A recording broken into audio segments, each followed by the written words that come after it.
Hey guys, Az here at Shield Canine, and I want to talk about aggression towards children, dog aggression directed towards children. In the wake of an attack that happened recently in Mississauga at a dog park, I believe, where a child was pretty badly bitten and hospitalized by a dog.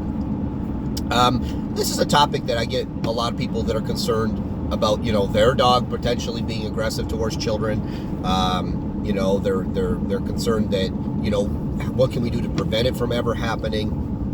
And if we do see it, what do we do then? So let's talk a little bit about it. First of all, there are generally most of the aggression we see towards children falls into about three categories.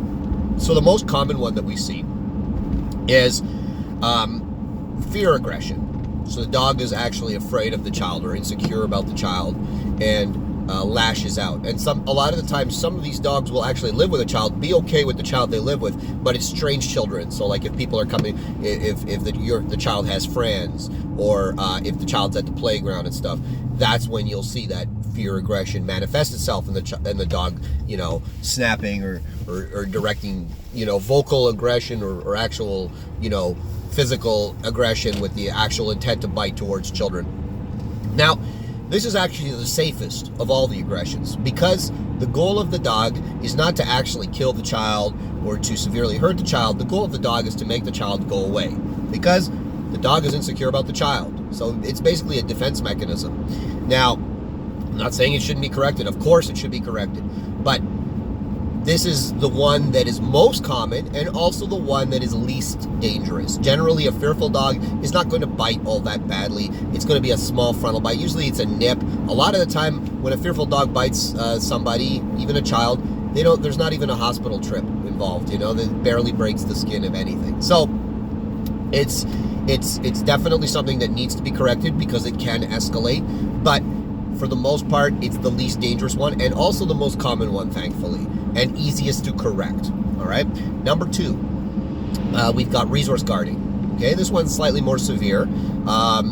Again, it's usually the dog that resource guards, food, toys, whatever it is, and will bite a child over this. They'll generally do that with anybody, so it's not specific to children. It's just basically anything or anybody that tries to take their thing away or they perceive as trying to take their thing away, they'll direct aggression towards.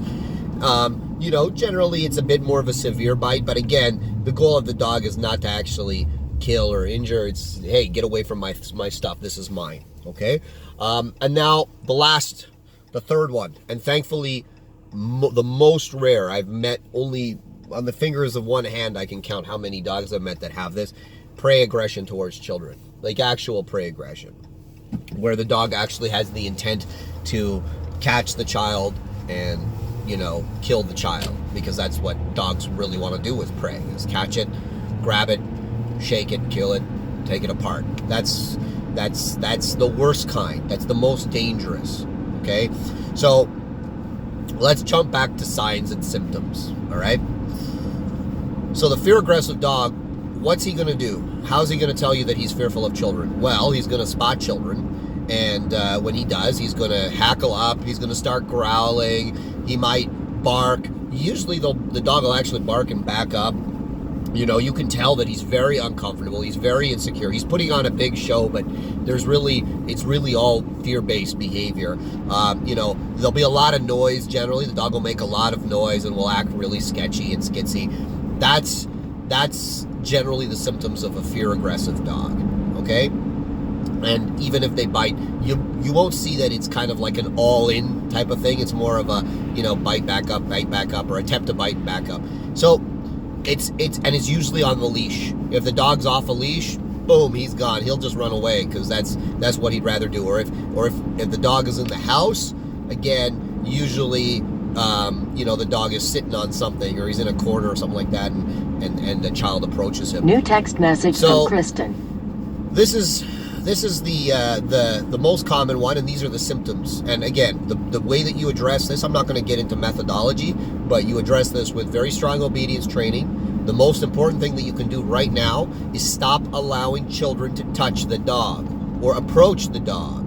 Keep the dog separate from children until you can get good training to fix the problem. All right? He's insecure and uncomfortable, he's made insecure and uncomfortable by children. The worst thing you can do is have a lot of children interacting with him, because that's not going to make it better. It's going to actually make it worse. All right? Not even if they're giving him treats. None of that. Just completely remove any contact between him and the children, and seek the training help that you need, and then at that point you'll be able to, to a certain extent, have the dog back around children. Now, resource guarding. Again, this is very self-explanatory. The dog will guard things, okay? He's guarding a toy, he's guarding a food, he's guarding a bone. Again, lots of warning. You approach, generally the dog will be growling over the thing, okay? So in this circumstance, the thing that you can do right away, minimize access to the resources. So if your dog is food aggressive and you have children in the house, put the dog in the crate, feed him in the crate, then take him out of the crate. If he likes to grab toys, and he grabs his toys and he'll guard his toys and stuff, take away his toys. You should have no access to the toys until that dog can be trained and receive the corrective measures necessary for him to be able to enjoy resources again. So again, situation in which you need the training, okay? Now, the third and most common, least common, thank God, type of aggression towards children is the prey aggression, or non-classic prey aggression, because it's not normal for a dog to be prey aggressive towards human beings or children, or some people call it predatory drift, because generally dogs that have high prey drive, they direct it towards small animals, toys, stuff like this, but sometimes that can shift over to people, okay? Especially little people, like children, that move erratically and make weird noises and stuff like this. So this is the most rare and also the most dangerous, because this is the dog that will hospitalize, disfigure, and actually kill a child, all right? And he'll probably have fun doing it. I hate to break it to you. Again, if you're a good dog owner, this doesn't come out of nowhere. You'll see a lot of precursors. So if you have a dog that has very high prey drive and no ability to regulate him or herself, you'll see a lot of, you'll see a lot of the ideation, because usually it doesn't just bang, he's been very good with kids and all of a sudden he attacks. You see it sometimes, but it's not the most common thing. Usually you'll see a lot of intensity directed towards children, like the children running by, and he's kind of going after them, and he sees children, his ears come up, he starts, high-pitched whining, like, very excited, like he's the same kind of behavior you would see if he saw a bunny rabbit or a squirrel, or you threw a ball. That same behavior directed towards children, right? That's your first warning. And that's when you say, okay, I see this. Let's see if we can't suppress this behavior and make it go away. And a lot of the times it'll manifest itself little by little. It'll be a little bit, and the owner will not adequately correct the behavior. If anything, they'll actually encourage the behavior. Then it'll be a bit more, and a bit more, and all of a sudden, you'll get the dog that actually will try to kill the kid, right? Or will actually kill a kid or hurt a kid. So there are precursors to this behavior if you're paying attention and you're a responsible dog owner. And if you notice this, immediately severe corrective measures need to be taken. You need to make sure you build an association in your dog's head between going after children and very, very bad things. Okay? No, the answer is, again, not treats or any of that type of stuff. It's to really create a severe aversion to the behavior. In many cases, if you catch the dog in the lower escalation phases, I truly believe you can remove the behavior, and you'll see it, like, even if the dog kind of like has made contact with the child. In the beginning, it's usually like nipping, like they'll kind of pull on their clothes, they'll chase them if they run and kind of nip at them, but it won't be anything severe. That's when you stop it. Once you have a dog that's already had a severe attack towards a child, like has already made a severe attack and put big teeth marks into a child, and really, he's already basically satisfied his prey drive, for lack of a better word, he's got a taste for it. He's been successful. That is the time when I think you put the dog down. No ifs, ands, or buts.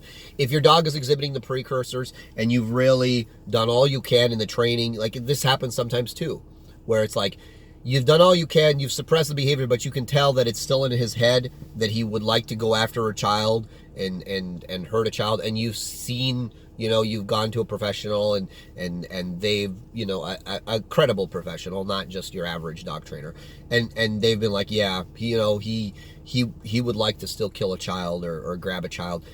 Again, think about maybe putting the dog down. For me, I would never keep a dog that will hurt a child or severely injure a child. I deal with a lot of working dogs here. Working dogs have much higher prey drive than usual, okay? And sometimes you'll see that drift where the dog will, start to perceive that, hey, it's not just balls, it's not just toys, it's not just the bite sleeve. It could be, kids, or it could be anybody. That's when you really need to be careful. You need to be on your game. If it's a working dog that's a service animal in terms of like he's a police dog and he's always under, due care and control, again, I don't like it, but, if that's the scenario, fine. But that dog is always dangerous. Always, always, always dangerous, all right? And that's the one that'll really, really hurt a kid. Let's talk about the breeds that generally severely injure, if not actually kill children. Most common one that comes to mind, Pit Bull Terrier, okay? Most of them, to be honest, are Pit Bull mixes. But there's reason for that. There's certain genetic predispositions towards high level of prey drive, or gameness, as the dog fighting people call it, that is in the genetic background of a lot of pit bulls, and it's there. And then, especially if you got the mixes and certain bloodlines, there's a lack of stability there. A dog can have extremely high prey drive and be completely safe around children. I've owned numerous dogs that are like that. Very high prey drive, extreme protection work, but completely safe around children because they've never drifted into that category. They've always been kept under due care and control, and any precursors when they were younger were harshly corrected, and they just never go that direction. But I've seen not a lot, but I've seen it sometimes where the dog, does exhibit that ideation. And in that case, look, man, either put the dog in a situation where he'll never get the children ever, or put the dog down, because it's not worth a child's life. Now, I know a lot of you are probably listening to this and thinking, okay, prey drive is bad, working dogs are bad. They are not. Again, I've dealt with many, many, many dogs, and I can count on the fingers of maybe like 3 or 4 that I've met that legitimately probably would severely injure or kill a child, okay? So, again, even in the working dogs, it's not common, but you're more likely to see it there, and I hate to say it, like the pit bulls and the pit bull mixes, and these dogs are capable of causing a lot of damage. Huskies have killed children too. So, again, a dog that sometimes has high prey drive, and again, if there's not the sufficient care and control of the dog, there's not the upbringing, and there's a genetic instability in the dog, very dangerous. So, I know it's a complicated topic. There's a lot more to cover, but suffice to say, these are some of the things that you should probably know about dog aggression that's directed towards children.